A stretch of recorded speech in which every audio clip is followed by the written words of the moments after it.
Look, before the season started, WNBA GM selected Paige Bueckers as a player they would most like to start a franchise with. What's your reaction to that? What Lisa Leslie is about to say about Caitlin Clark and the WNBA GMs is possibly the most common sense take in the history of sports, and unfortunately, it's never been more needed because the Caitlin Clark haters have been in absolute overdrive, desperate to declare that she's overhyped and that other players are more marketable.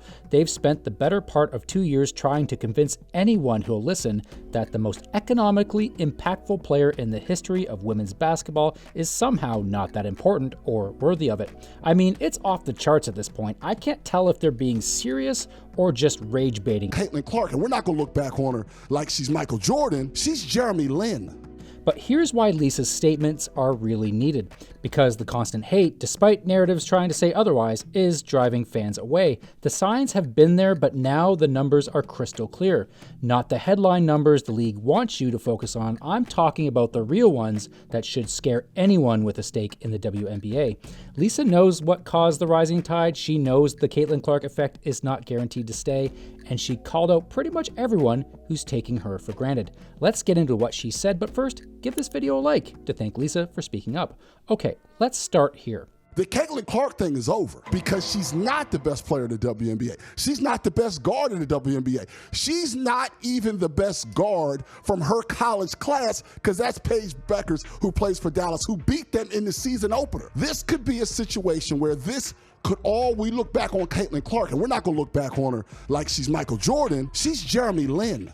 This super insightful take was posted after just one regular season game, Caitlin Clark's first since July 2025, where, by the way, she had 20 points and 7 assists. Hardly a bad return. Anyway, it's not surprising that this is what's being said out in the wild because the teardown of Caitlin Clark started well before she laced up her Kobe's in the regular season. Forget ESPN calling Caitlin Clark the 10th best player in the league and saying Alyssa Thomas is second. That's not the worst take. I'm talking about this kind of stuff. Boardroom calling Caitlin, get this, the third most marketable player in the WNBA, behind A'ja Wilson and Paige Bueckers. Yup, the player who single-handedly forced teams into bigger arenas, who drove the $2.2 billion media rights deal, who the Liberty owner said quadrupled the entire league. Viewership, ticket sales, sponsorship, everything went up almost 4x. Ranked behind two players who, with all due respect, will never move the needle the way she has in their entire careers combined. I mean, if they wanted social media engagement at any cost, they got it. I mean, these reactions are priceless. But anyway, the GMs apparently agreed, because in their annual survey, more of them said they'd rather have Paige Bueckers as their franchise player than Caitlin Clark. Well, Lisa Leslie wasn't about to let that slide. And what she said comes at a critical time because the numbers, well, they aren't looking all that hot. We kind of told you so. We told you so. Last night, the entire upper part of that stadium wasn't even open. They didn't even bother selling tickets for it because there was no demand.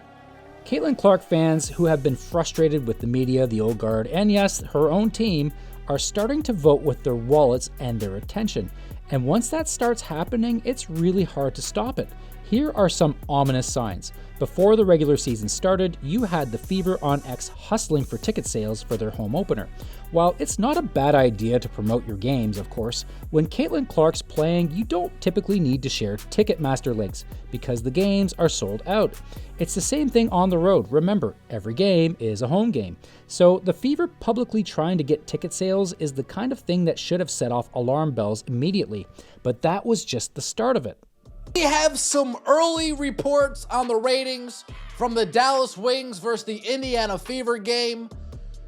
Less than last year, and it's looking like less than 2.5 million. Their first game brought in just shy of 2.5 million average viewers, which was pumped up by the WNBA as the second most watched WNBA regular season game in ESPN history. But what they didn't tell you is that the most watched game was last season's Fever home opener against the Sky with 2.7 million average viewers. Now you might be saying 200,000 loss, no big deal. Well, it's actually more than that. Last year's viewership was calculated with the old Nielsen rating methodology, where they counted tens of thousands of households and then extrapolated that data for all households. Now they use big data, which includes millions of smart TVs and smart devices, which inflates the ratings by some estimates up to 10%. That means this year's home opener, using the old methodology, would have been closer to 2.2 to 2.3 million viewers. So now we're looking at what is really, apples to apples, 400 to maybe 500,000 viewer drop-off. That's not just a simple rounding error, that's the city of Miami turning off their TVs at once. And remember, this was Caitlyn's first game back since last July. 10 months of anticipation. This should have been the most hyped return in the history of the league. You would think that the ratings would be off the charts, so any drop-off or even a plateau is a big concern. And if you think the rest of the league is just going to pick up the slack, it's not.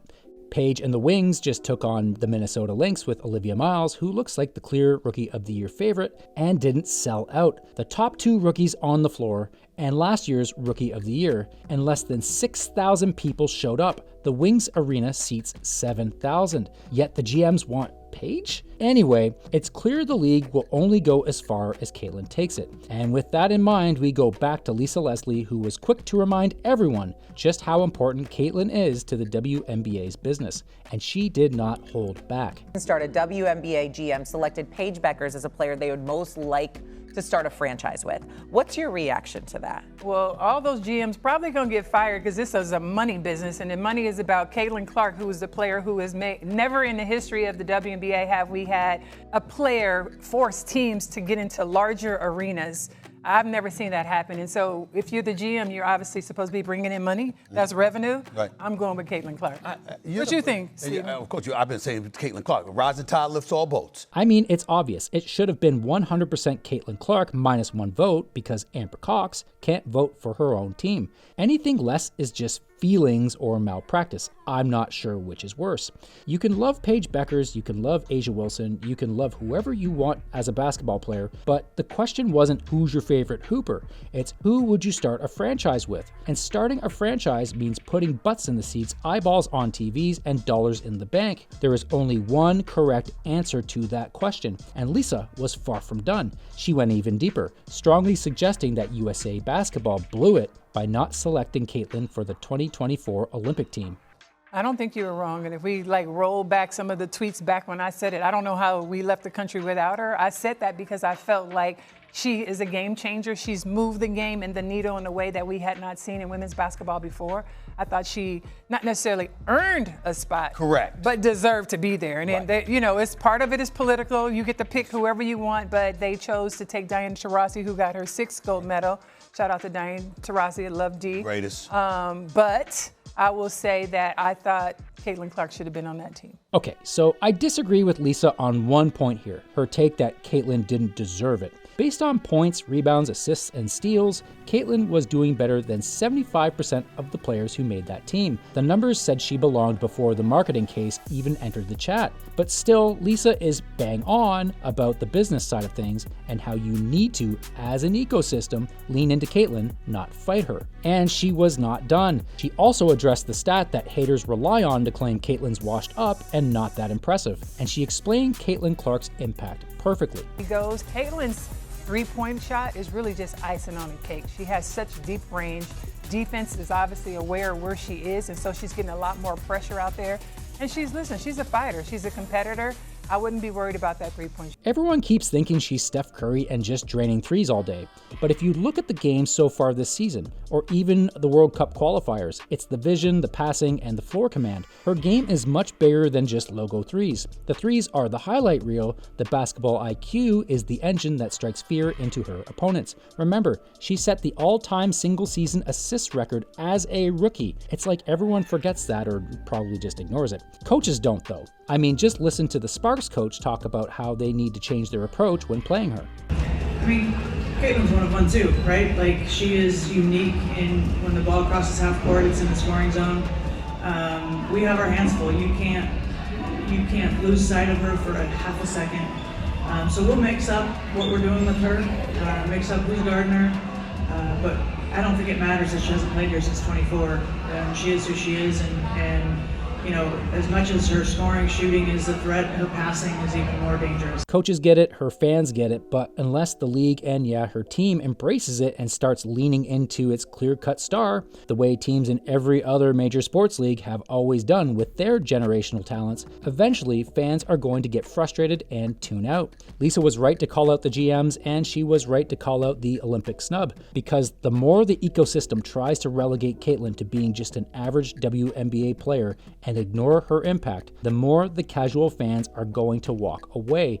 And once they do, they don't come back easily. And I think we're already starting to see it. If you're still here, drop a trophy in the comments because you are a winner for sticking around. Thanks for watching.